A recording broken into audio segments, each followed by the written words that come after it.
우리 함께 보실 하나님의 말씀은 구약성경 열왕기상 11장 1절부터 13절까지의 말씀입니다. 지난주일과 같은 본문인데 오늘은 4절부터 11장 4절부터 13절까지 제가 봉독하겠습니다. 솔로몬의 나이가 많을 때에 그의 여인들이 그의 마음을 돌려 다른 신들을 따르게 하였으므로 왕의 마음이 그의 아버지 다윗의 마음과 같지 아니하여 그의 하나님 여호와 앞에 온전하지 못하였으니 이는 시돈 사람의 여신 아스다롯을 따르고 암몬 사람의 가증한 밀곰을 따름이라. 솔로몬이 여호와의 눈앞에서 악을 행하여 그의 아버지 다윗이 여호와를 온전히 따름같이 따르지 아니하고 모압의 가증한 금오스를 위하여 예루살렘 앞산에 산당을 지었고 또 암몬 자손의 가증한 몰록을 위하여 그와 같이 하였으며 그가 또 그의 이방 여인들을 위하여 다 그와 같이 한지라. 그들이 자기의 신들에게 분향하며 제사하였더라. 솔로몬이 마음을 돌려 이스라엘의 하나님 여호와를 떠나므로 여호와께서 그에게 진노하시니라.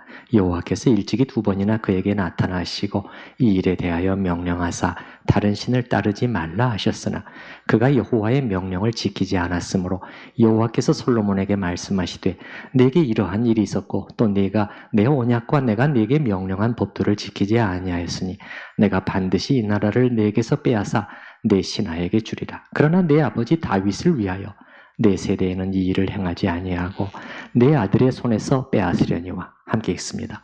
오직 내가 이 나라를 다 빼앗지 아니하고 내 종 다윗과 내가 택한 예루살렘을 위하여 한 지파를 내 아들에게 주리라 하셨더라.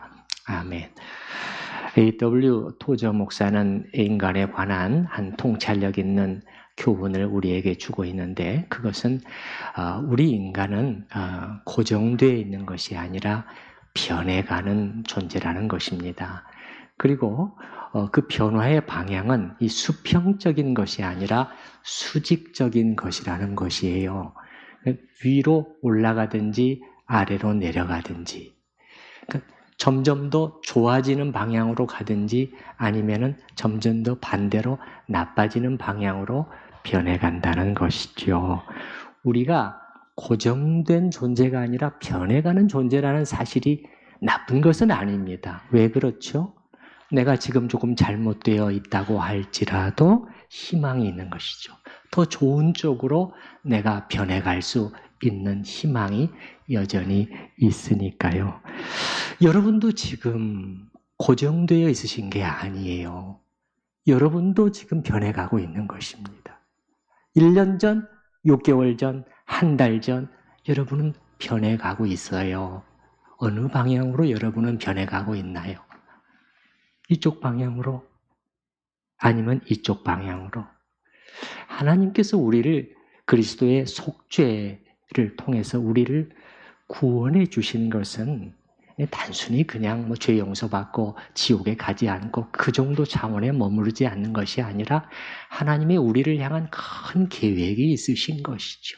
새로운 피조물이라 이렇게 말씀하실 만큼 그러니까 우리가 이쪽 방향으로 변해가도록 신학적인 표현을 사용하면은 하나님을 점점 더 닮아가는 방향으로 그래서 하나님의 형상이 회복되게 하시도록 그 하나님께서 우리를 건져 주신 것이죠. 그런데 토저 목사가 가르쳐주는 진리는 뭐냐면은 이 변화의 과정에서 중요한 영향을 미치는 한 요소가 있는데 그것은 뭐냐면은 사랑이라는 거예요. 우리가 사랑하는 것들 그것이 우리를 이쪽으로 움직이기도 하고 반대로 아래쪽으로 이렇게 움직이기도 한다는 것이죠. 이것이 사랑이 가진 놀라운 힘인 것이죠. 토저의 말에 따르면 아마도 성령의 역사 다음으로 그 큰 힘을 가지고 있는 것이 이 힘이 아닌가 싶다는 것이에요. 한 영혼 안에서 그를 변화시킬 수 있는 가장 강력하고 분명한 힘은 말할 필요도 없이 성령의 직접적인 역사인 것이죠. 이것을 필적할 수 있는 것은 아무것도 없어요. 그러나 그 다음으로 생각해 본다면 그 영혼 안에서 우리가 그 사람이 무엇을 지금 사랑하고 있는가, 그의 그 은밀한 마음의 그 감정 방향이 어느 쪽으로 계속 움직이고 있는가, 요것이 결국은 그 사람을 이쪽으로든지 바꿔 나가고, 결국은 그 사랑하는 대상이 그 사람을 만들어 버린다, 형성시키게 바꿔놓게 된다는 것입니다. 그러니까 이게 중요하다는 것을 알 수가 있는 것이죠. 이 중요한 교훈을 여러분이 염두에 두면서 솔로몬이라는 한 인간을 생각해 보시기 바랍니다. 그의 사랑이 어떻게 바뀌어 갔는가를 생각을 해 보시라는 거예요. 그가 사랑하는 대상들이 점차 어떻게 변질되어 갔느냐 말이에요. 우리는 그것을 지난 주일에 확인을 했잖아요. 그래서 이것이 상당히 괜찮았던 한 사람을 어떻게 바꾸나 버리기에 이르렀는지, 그의 노년에, 그래서 그 솔로몬이라는 한 사람을 어떻게 보기 흉한 모습으로 바꿔버렸는지를 여러분이 생각하신다면, 이게 결코 가볍게 생각할 수 있는 문제가 아니구나. 왜냐하면 우리한테도 똑같이 해당이 되는 것이니까요. 예를 들어서 여러분이 솔로몬의 눈빛을 한번 생각해 보시기 바랍니다. 그의 눈빛이 나이가 들어가면서 점차로 어떻게 흐려지게 되었을까를 한번 생각해 보시라는 거예요. 상상할 수 있지 않습니까? 말 같은 그의 눈빛이 어떻게 변해가게 되었을까? 그 수십 년의 세월에 걸쳐서 일어난 일 아니겠습니까? 사실은 우리가 반대로 나이가 들수록 신앙의 연륜이 깊어질수록 주님을 향한 우리의 그 순결한 사랑으로, 이 타협하지 않는 깨끗한 사랑으로 우리의 눈빛이 더 맑아져야 되는 것이지요. 그것이 하나님의 부르심이에요. 그게 나이 들매 멸류관인 것이죠. 젊은이들이 따라올 수 없는. 예를 들어서 노인 바울을 여러분이 연상해 보시기 바랍니다. 나이가 들었다고 해서 그의 눈빛이 탁해졌을까요? 로마의 감옥 속에 있으면서 이는 내게 사는 것이 그리스도니 죽는 것도 내게는 유익하다, 이렇게 주님을 향한 뜨거운 고백을 표현했던 바울, 이제는 나이가 든 바울이에요. 그 시점, 그의 눈빛은 우리가 충분히 짐작할 수 있는 대로 나이가 들수록 더 형형이 빛나고 탁해지는 것이 아니라 빛났을 것이고 더 맑아지지 않았을까요? 어떻게 나이가 들고 어떻게 늙어갈 것인가? 이것도 우리 앞에 주어진 중요한 과제인 것 같습니다. 우리가 지난 주일에 살펴봤지만은 솔로몬이 나이가 들어서 배교의 길에 빠지게 된 일은 너무도 안타까운 사건이었대. 그러면 어떤 분이 질문하시기를, 솔로몬만 그랬나요? 그 훌륭했다던 다윗도 넘어지지 않았나요? 맞지요. 맞아요. 그건 부인할 수 없는 사실이고, 그래서 저는 다음 주일에 다윗의 넘어짐에 대해서도 다시 한번 짚어보려고 해요. 다윗과 솔로몬, 이 두 사람의 넘어짐을 보게 되면 한 가지 공통점은 있습니다. 둘 다 여인의 문제에 관련이 되어 있는 것이죠.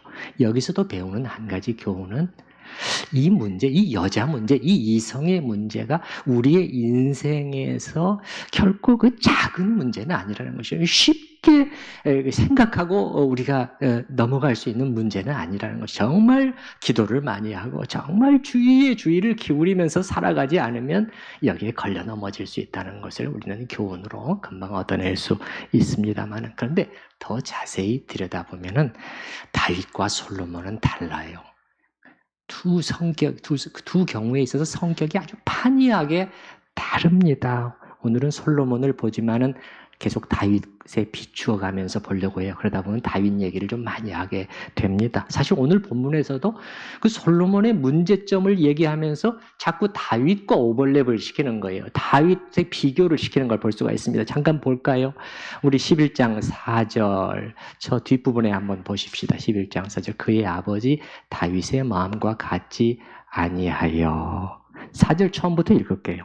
솔로몬의 나이가 많을 때 그의 여인들이 그의 마음을 돌려 다른 신들을 따르게 하였으므로 이게 지금 이제 문제가 생긴 거죠. 이걸 다윗과 비교를.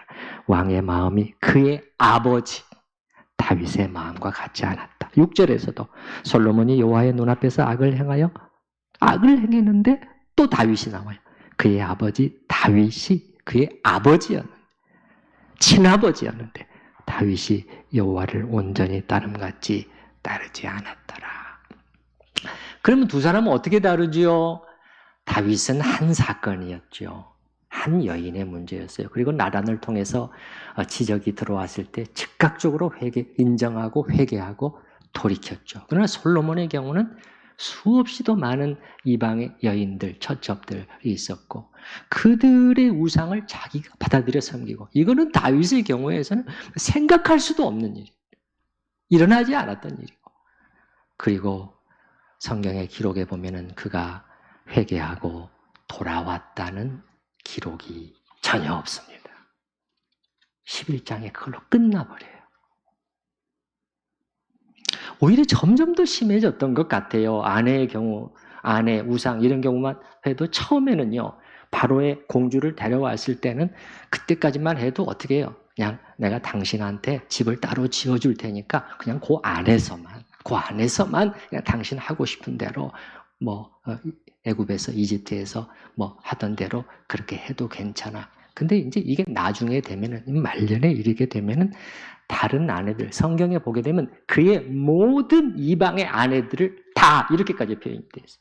그래서 그들을 위해서 지어주고 노골적이에요. 사람들이 보든지 말든지 그리고 자기까지 덩달아 거기에 합세하는 모습을 볼 수가 있는데 여기 7절 8절 말씀을 잠깐 보시겠습니다. 7절 8절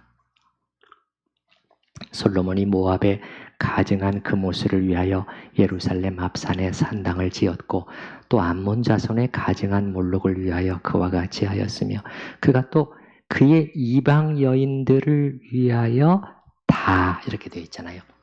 이 단어가 이게 분명히 있는 단어입니다. 무슨 뜻이냐면은 그의 모든 이방인 아내들을 위하여 아주 알뜰히 챙겨줬어요. 아주 알뜰히 챙겨줬습니다. 애정이 많아서 그래서 다 그와 같이 한지라 그들이 자기의 신들에게 분향하며 제사하였더라. 두 사람이 다르잖아요, 여러분. 솔로몬과 다윗을 딱 한 단어씩으로 제가 비교해 본다면 솔로몬은 다윗은 실족이라고 할 수 있다면 솔로몬은 배교에 해당한다고 말할 수가 있다는 것이죠. 방금의 그 차이점 중에 하나가 뭐였냐면 다윗은 지적과 질책을 받았을 때 즉시 회개하고 돌이켰는데 솔로몬은 끝까지 돌아오지 않았다고 했잖아요. 그 말은 다른 말로 하면은 하나님이 주신 경고를 받아들이지 않았다는 거예요. 하나님이 경고를 주셨거든요. 경계하셨어요.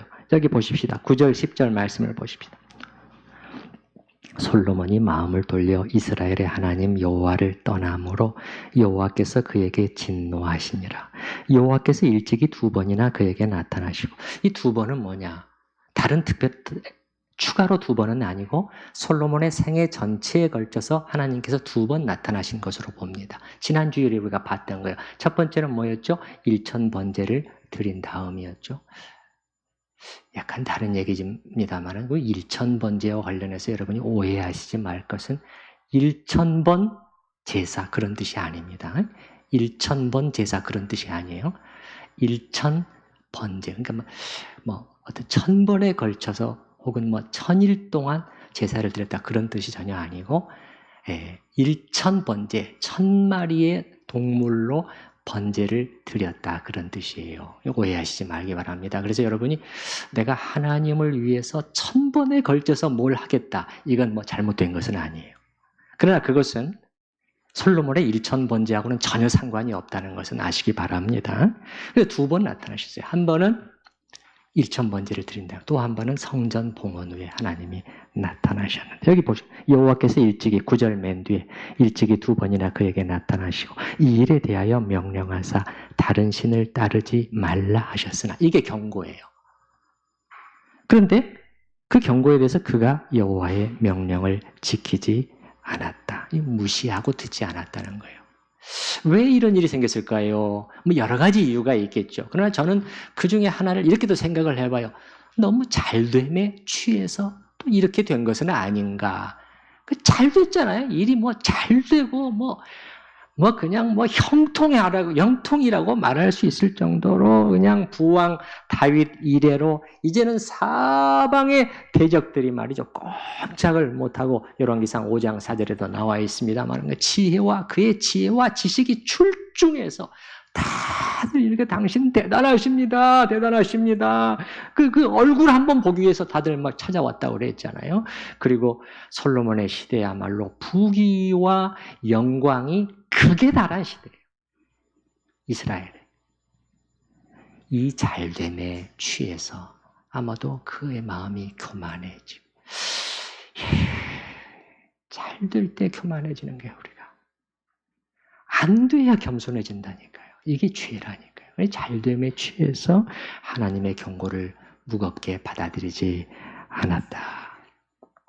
이를 통해서 볼 때 우리가 세상에서 성공하고 잘 되는 것이 때로는 위험할 수가 있어요. 독이 될 수 있다는 사실을 늘 기억하시기 바랍니다.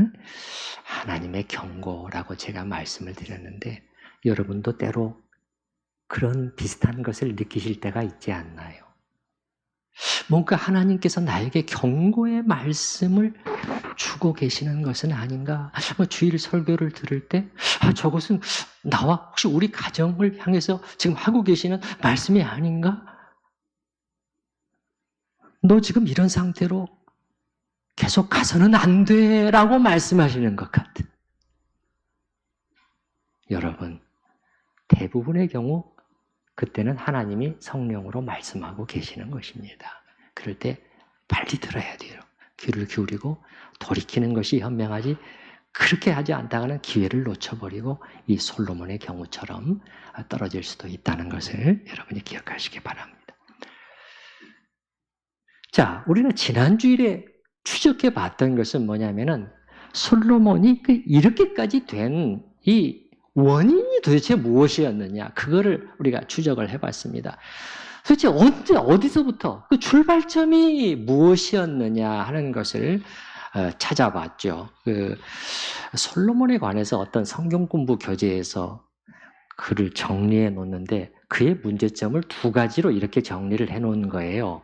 솔로몬의 문제점은 2가지였다는 거예요. 한 가지는 뭐냐면 가난한 사람을 억압한 일이었고, 2번째는 다른 신을 섬긴 일이었다. 이렇게 정리한 것을 보고서 이거는 정확한 분석이 아닐 뿐더러 이 교재를 만든 사람이 매우 그 성경을, 솔로몬을 피상적으로 관찰하고 있다는 것을 알 수가 있어요. 그게 아니고요. 이게 왜 이렇게 됐느냐는 거예요. 그걸 봐야 우리가 이제 거기서 교훈을 얻을 수 있게 되잖아요. 출발점이 어디냐는 거예요. 출발점이 어딘가를 봤을 때 우리가 확인을 했던 것은 솔로몬은 하나님 자신보다는 다른 어떤 것에, 하나님이 주신 선물이라고도 할 수 있는데 그쪽으로 마음이 자꾸 움직여 갔다는 것이에요. 그래서 그냥 어떻게 됐다는 것이죠. 이 땅의 것들 더 많이, 더 크게, 이 열왕기상 1장서부터 10장까지는 그런 수많은 기록들이 나열되어 있는 것이에요. 말만 해도 그냥 이 말, 병거, 그냥 애굽에서 600세기 어마어마한 돈을 주고 끌어모으고 말이죠. 자기의 위세를 자랑하고 내가 이 정도야. 하나님이 그 병마를 많이 두지 말라고 분명히 경고하셨었잖아요. 그게 이제 계속 더 크게 더 많이 이렇게 하다가 그것들의 그 마음이 붙어가지고 사랑하고 집착을 하게 되고 놓지를 못하고 결국은 하나님을 밀어낼 정도까지 되어버렸다. 그게 우리가 그 원인을 찾아낸 것이었어요. 바로 이 점에서 다윗과 솔로몬은 선명한 차이점을 보여준다는 거예요. 사랑의 대상을 우리가 벌써 차이가 나는데 여러분, 솔로몬이 그의 이방 여인들을 정략적인 결혼했을 뿐만 아니라 사랑했다고 성경에서 2절, 3절에서 두 번이나 말했다는 것을 우리가 확인했고, 더군다나 11장 3절에서는 뭐라고까지 표현을 했느냐면은 솔로몬이 사랑 안에서 그 여자들에게 꽉 붙어 있었다. 그렇게 표현하는 것을 봤어요. 다윗은 그럼 어떻게 되냐? 다윗을 표현할 때는 다윗의 마음은 하나님께 꽉 붙어 있었는데, 이게 같은 단어를 쓰고 있거든요. 솔로몬은 이방신을 섬기는 여인들에게 꽉 붙어 있었다는 거예요. 똑같은 단어가 사용되고 있는데, 이게 성경에서 이 다바크라는 단어인데, 이 들러붙는다는 단어거든요. 그래서 이 다윗이 시편 63편 8절에 한 말, 여러분이 잘 알고 계시죠? 내 영혼이 주를 가까이 따르니. 이게 바로 다바크란 말. 내 영혼이 주님께 꼭 들러붙어 있으니, 그런 말이거든요. 그 차이점이 보이시나요? 그 다윗의 마음은 하나님께 딱 이렇게, 솔로몬의 마음은 아니라는 거예요. 하나님 아닌 다른 것들, 아름다운 여인들, 이 땅의 것들에 딱 붙어 있었다. 그게 성경이 하는 말이에요. 제가 하는 말이 아니라. 이 사랑의 대상, 여기서 문제가 생기기 시작했다는 것이에요. 저는 하나님께 꽉 붙어 있다라는 이 다소 생소한 표현에 대해서 조금 더 우리 성도님들과 함께 이 얘기를 나누고 싶습니다.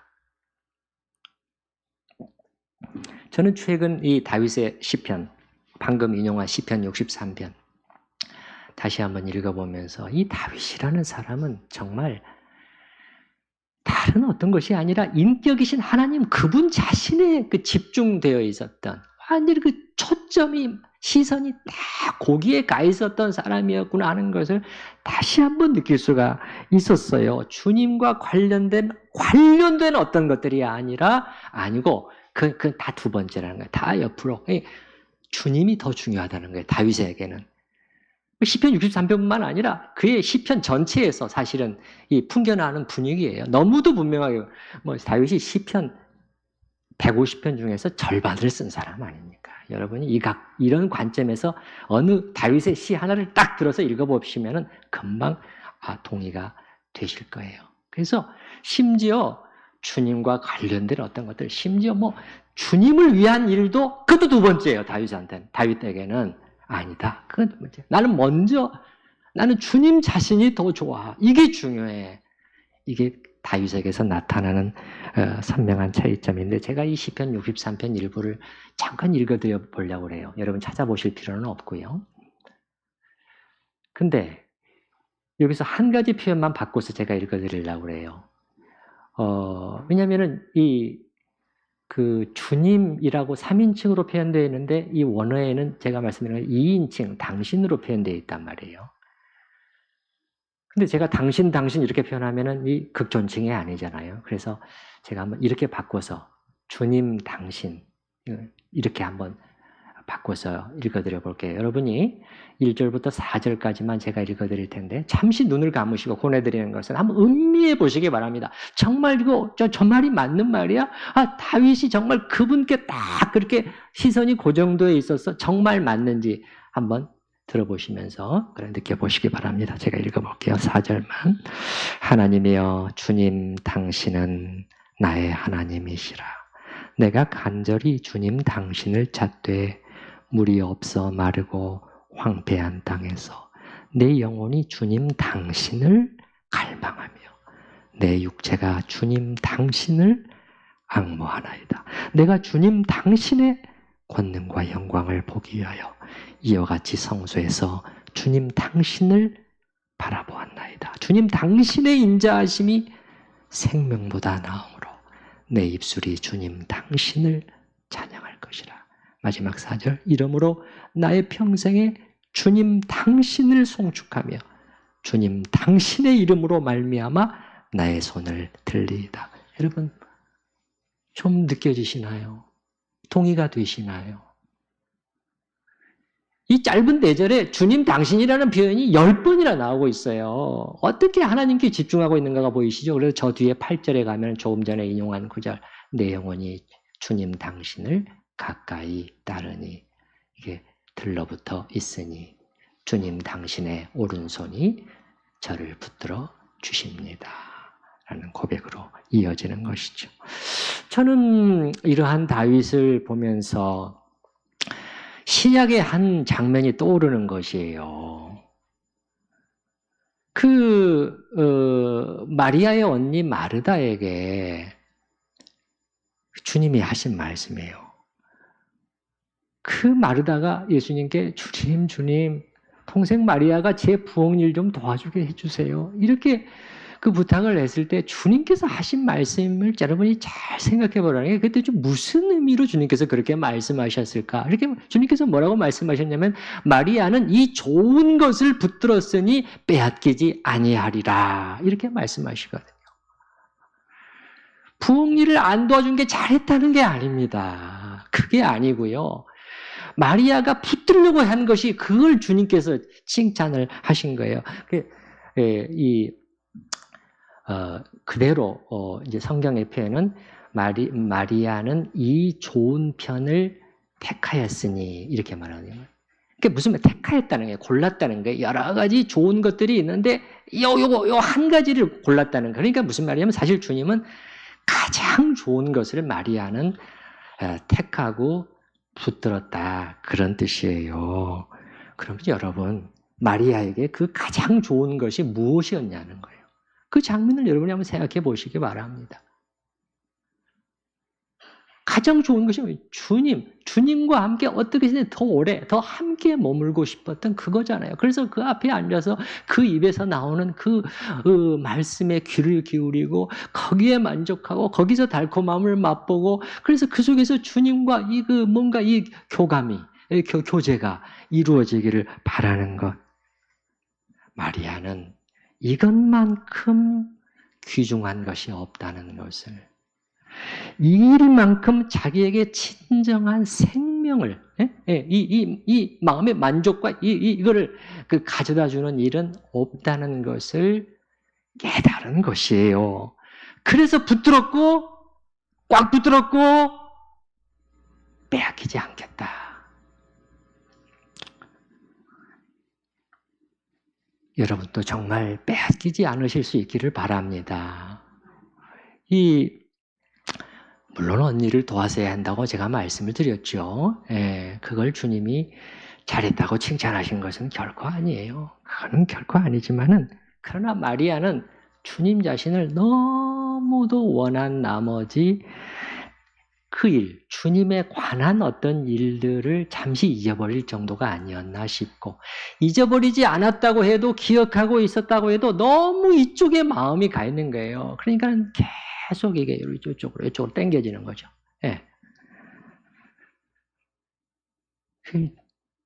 그걸 주님이 칭찬하신 거죠. 가장 좋은 것을 너는 붙들었으니 너는 빼앗기지 않을 것이다. 여러 가지 많은 우리의 관심을 끌고 관심을 분산시키는 너무너무 많은 세상 속에 살고 있지만, 과연 무엇이 우리를 살리는가 하는 것을 봐야 되는데, 이게 지금 다윗과 솔로몬의 경우에도 마찬가지라는 말이에요. 관심의 차이를 여러분이 한번 보시기 바랍니다. 다윗은 주님 자신을 추구했다고 제가 말씀을 드렸죠. 주님 자신을 딱 시선을 고정시키고, 그러니까 어떤 일이 일어났느냐? 거기서부터, 주님으로부터 그의 심령이 꼴을 얻어서 그의 심령이 풍요롭게 된 것이에요. 여러분, 여기서만 흘러나오는 것입니다. 다른 어떤 것으로도 이 일이 안 일어나요. 여러분이 무슨 영화를 보시거나, 무슨 젊은 분들은 게임을 하거나, 아니면 여행을 함으로써 여러분의 심령이 이렇게 풍요롭게 채워지는 것을 봤나요? 안 됩니다. 안 돼요. 그걸로는 안 된다는 것이에요. 다윗은 알았던 것이죠. 그래서 이 주님을 향했고, 거기서부터 심령의 풍요로움을 맛보고 그 영혼이 내적인 힘을 얻는 것이죠. 여기서 힘이 나와. 이게 영적인 힘이죠. 그래서 그 주님을 기쁘시게 섬기고 싶은 소원이 일어나게 되고, 그래서 어떻게 할 수 있는 거예요? 그의 평생에 그 주님, 그 법도와 율례, 주님의 길을 이렇게 온 마음으로 따라갈 수 있게 된 것이죠. 이에 반해서 솔로몬은 주님보다는 주님이 주신 다른 것들, 땅의 소유, 이 땅의 소유, 자랑거리, 즐거운 것들, 마음이 자꾸 나뉘게 된 것이죠. 근데 이게 별거 아닌 것 같았지만은 그 끝은 어떻게 돼버렸어요? 하늘과 땅처럼 멀어져 버렸잖아요. 다윗은 제가 보기에는 하나님을 생각하기만 해도 그 마음에 기쁨이 올라왔던 사람이었던 것 같아요. 소요리 문답 1문에 나오는 것처럼 하나님을 즐거워하는, 기뻐하는 삶이 무엇인가를 그 경험으로 한 사람이죠. 더 정확히 말하면 다윗은 이 방향으로 부단히 자신을 훈련시켜 간 사람이에요. 이것이 어찌 금방 되겠느냐 말이에요. 금방 절대 되지 않거든요. 제가 이렇게 이 말씀을 길게 드리는 것은 신앙생활을 하는 가운데 이 점이 매우 중요하기 때문입니다. 우리가 이 인격이신 주님 자신을 놓치게 되면요, 이게 건조해지게 됩니다. 아무리 겉으로 많은 것을 해도 이게 채워지질 않아요. 이 예배에서도 마찬가지거든요. 우리 모든 순서에서 우리가 기도하든지 기도 시간이든지 찬양 시간이든지 기도를 할 때도 우리 그분의 기도를 듣는 거예요? 아니잖아요. 그분이 하나님을 향해서 올려드리는 이 진실한 기도를 보면서 같이 우리가 하나님을 향해서 쫙 올라가는 거죠. 그럴 때 아멘이 나오는 거죠. 저분이 어떻게 기도하고 계시나, 이게 이상하게 되는 것이죠. 찬양할 때, 또 말씀 시간에 저도 마찬가지예요. 내가 설교를 잘해야 될 때 이거 벌써 지금 초점이 벌써 흐려지고 있는, 벌써 하나님에게서 떠나는, 벌써 안 됩니다. 벌써 힘을 잃게 돼요. 여러분 중에서 나는 왜 신앙의 성장이 잘 안 될까? 이런 생각이 들곤 하시는 분들이 있다면, 아예 관심이 없는 분들이야 제가 어떻게 할 도리가 없지만, 그러나 분명히 관심이 있고 영적인 성장과 진보를 정말 원하고 참된 그 신앙적인 체험, 영적인 체험, 뭐 이상한 체험 말고요. 무슨 현상이 나타나고 막 떨리고, 그거 말고, 그게 아니라고 했잖아요, 제가. 그게 아니고 참된 영적인 체험을 사모하는 분. 근데 나는 왜 이렇게 잘 안 되지? 이런 분들, 오늘 제가 말씀드리고 있는 이 포인트를 잘 붙잡으시기 바랍니다. 하나님 그분 자신께 집중하라는 이 단순하면서도 너무너무 중요한, 그러면서도 우리가 늘 놓치기 쉬운, 그래서 다른 어떤 일보다도 하나님 그분 자신을 개인적으로, 인격적으로, 영적으로 알아가고자 하고, 이것을 위해서 기도하고, 이 일을 위해 시간을 투자하고, 이 부분을 연습하시라는 거예요. 금방 되는 것이 아니라고 말씀드렸잖아요. 어떤 훈련을 하라는 거죠?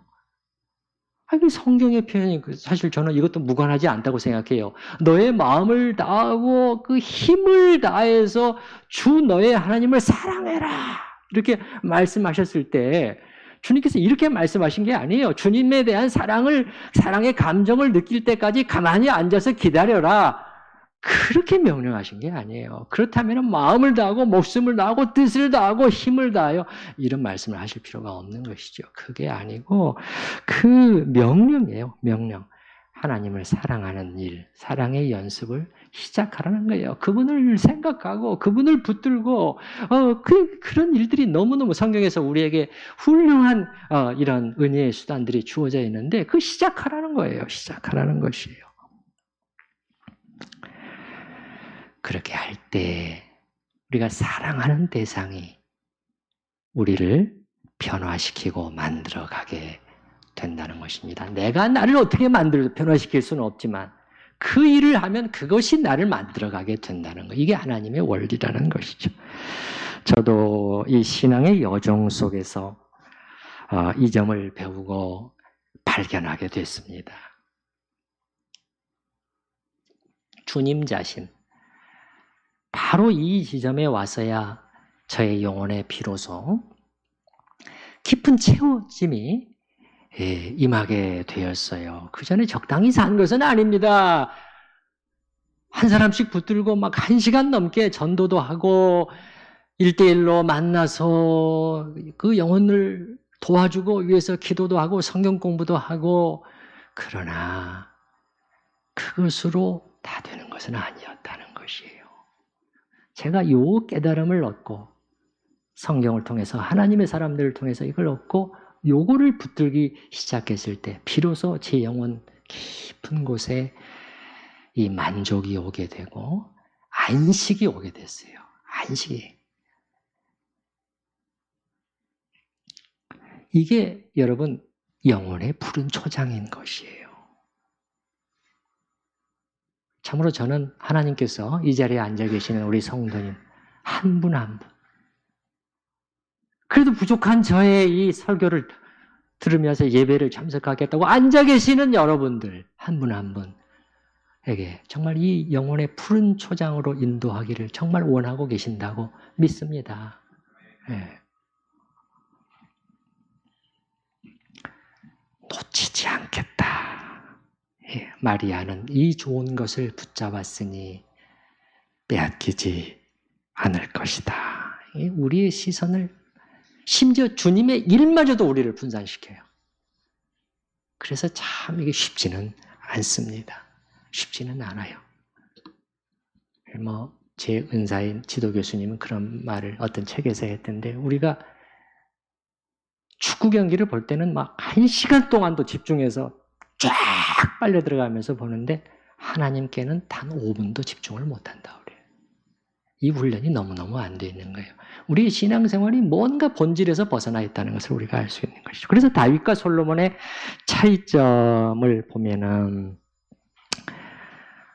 다윗은 그런 정말 많은 것을 가지고 있었죠. 물론 왕이 된 이후의 일이에요. 그러나 제가 볼 때 그런 것들이 없어도 상관없는 사람이었어요. 뭘 보면 알 수 있느냐고요? 아니, 성경을 보면 알 수 있거든요. 증거들이 한두 군데 나타나는 게 아니거든요. 그가 정말 가난했을 때도, 그가 정말 또 부해졌을 때도, 또 그 모든 것을 다 잃어버릴 만한 어떤 상황에 또다시 처해 있을 때도 성경에 보게 되면 자신의 마음을, 자기 자신의 결심을 이렇게 표현하는 거예요. 하나님께서 이 나에게 주신 선물들 다 빼앗아 간다고 해도 나는 100% 순복할 것이다. 이렇게 말하거든 사람이에요.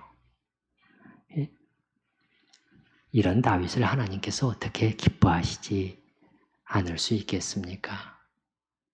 그리고 저는 이렇게 생각하는 거예요. 바로 이 점에서, 이 대목에서, 별거 아닌 것 같지만 우리 하나님의 자녀들과 세상의 자녀들이 여기서 달라져야 되는 것 아니냐, 이것이죠. 하나님 자신을 원하는 거 아니면 하나님이 주시는 그것들에만 매달리고 있는 거, 요 차이점이라는 거죠. 여러분 마음은 주로 어디에 가 있느냐는 거죠. 여러분 생각해 보시기 바랍니다. 하나님이 없는 사람들도요, 선물은 다 좋아해요. 근데 하나님에 대해서는 관심 없어요. 아무 관심이 없습니다. 있든지 없든지 나한테 무슨 상관이야? 선물만 있으면 돼. 그러니까 우리가 만약에 하나님의 선물에만 매달리고 있다면 우리도 사실은 그들과 무슨 차이가 없다는 것이죠. 반성이 필요한 부분 아니겠습니까? 반성이 필요한 부분이. 그래서 다윗은 이 가장 중요한 대상을 찾고 붙들었고, 그것도 전심으로 그렇게 한 것 같아요. 온 마음으로. 솔로몬도 하나님을 찾았던 것은 사실이죠. 찾긴 했죠. 우리가 앞쪽에서도 봤습니다만은 그의 그 진실한 기도 같은 우리가 답했지 않습니까? 근데 전심으로 한 마음으로 그건 아니었던 것 같아요. 오늘 본문도 하나님이 그 점을 딱 짚어내시거든요. 다시 한번 보십시다. 열왕기상 11장 4절 저 맨 끝만 보시도록 하십시다. 11장 4절 말씀.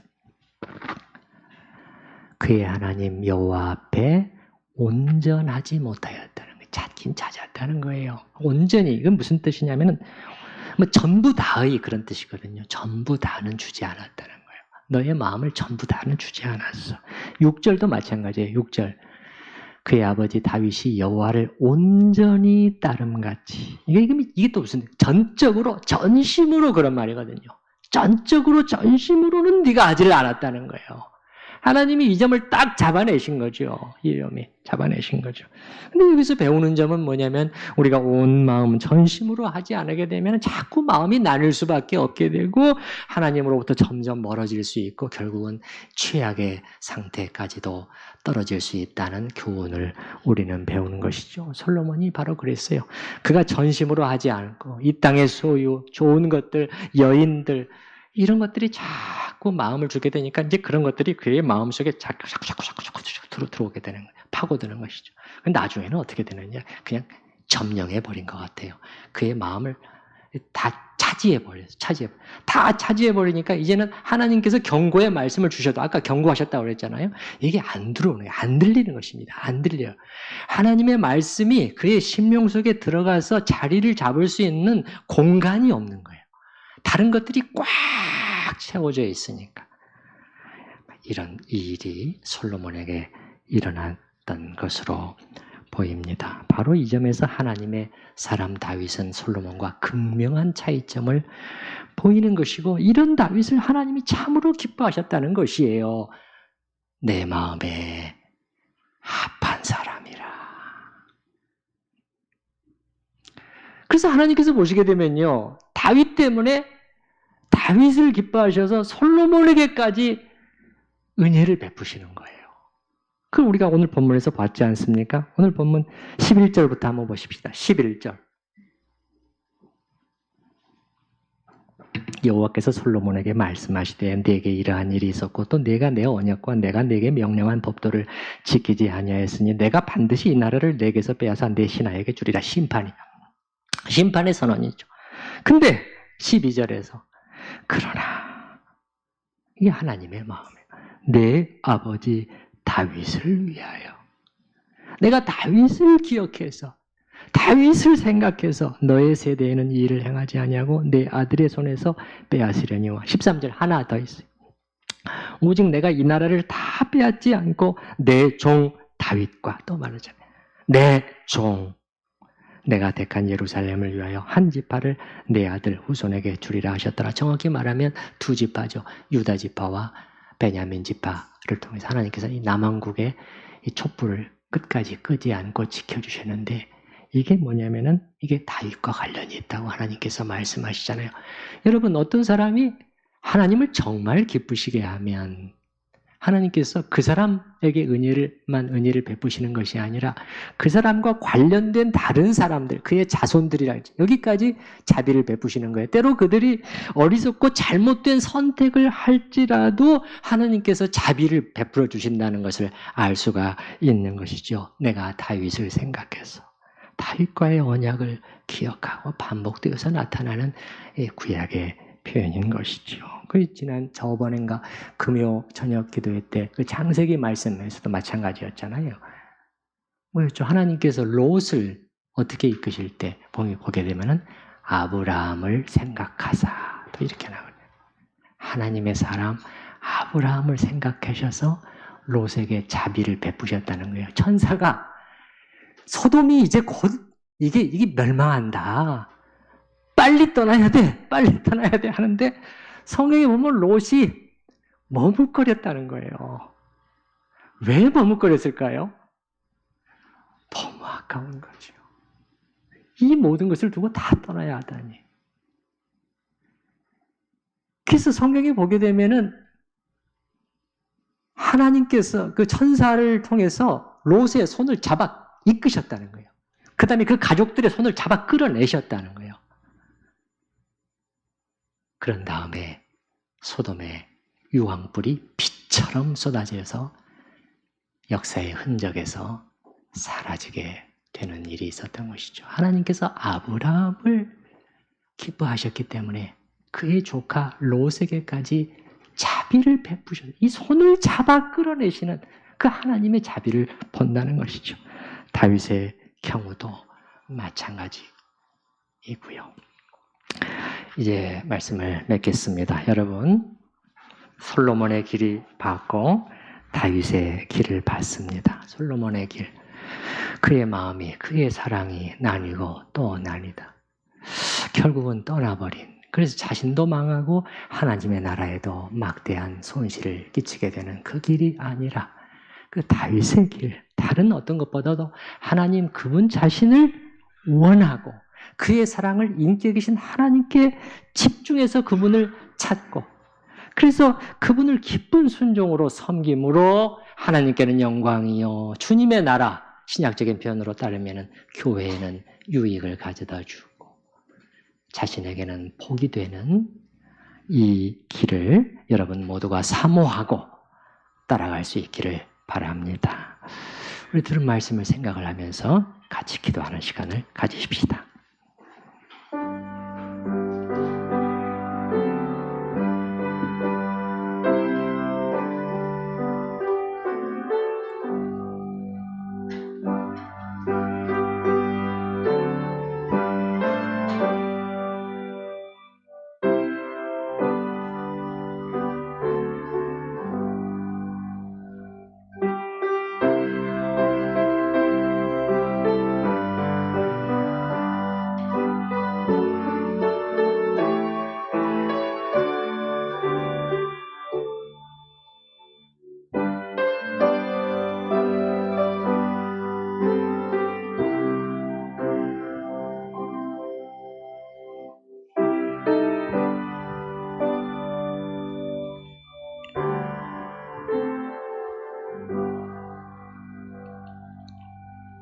우리가 사랑하는 것들이 우리를 결국 형성시키고 만들어가고 변화시켜 가게 된다는 이 엄중한 사실로부터 주님 교훈을 얻게 하소서.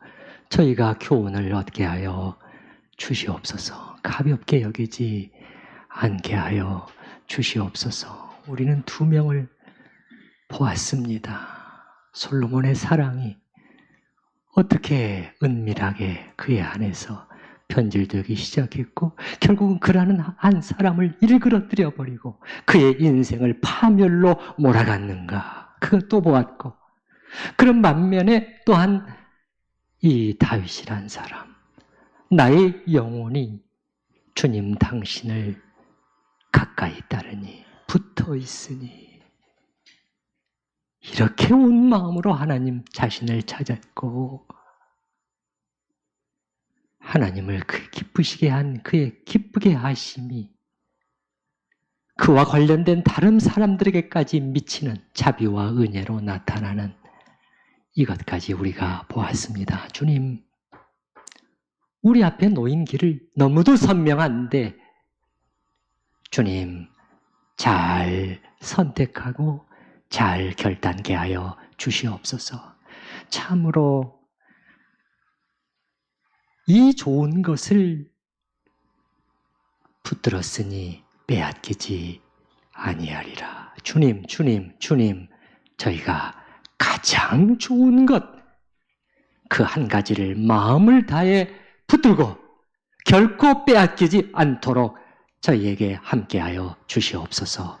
예수님의 이름으로 기도드립니다. 아멘. 찬송가 484장 함께 찬양하십니다.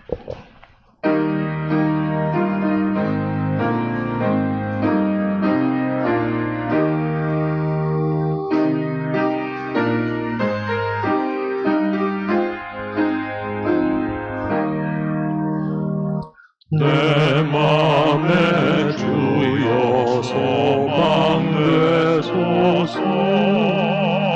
주 없이 모든 일 되어라.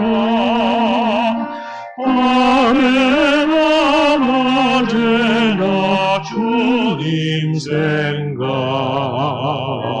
잘 때나 깰 때 함께 하소서. 지혜의 주여 말씀으로써 언제나 내 안에 계십소서. 주는 내 아버지 나는 아들, 주 안에 내가 늘 함께하네. 세상의 영광 나 안 보여도 언제나 주님은 나의 기여. 주님은 내 맘에 계시오니 영원한 주님 참 귀하셔라. 영원한 주님 내 승리의 주, 하늘의 기쁨을 주옵소서. 어떠한 고난이 닥쳐와도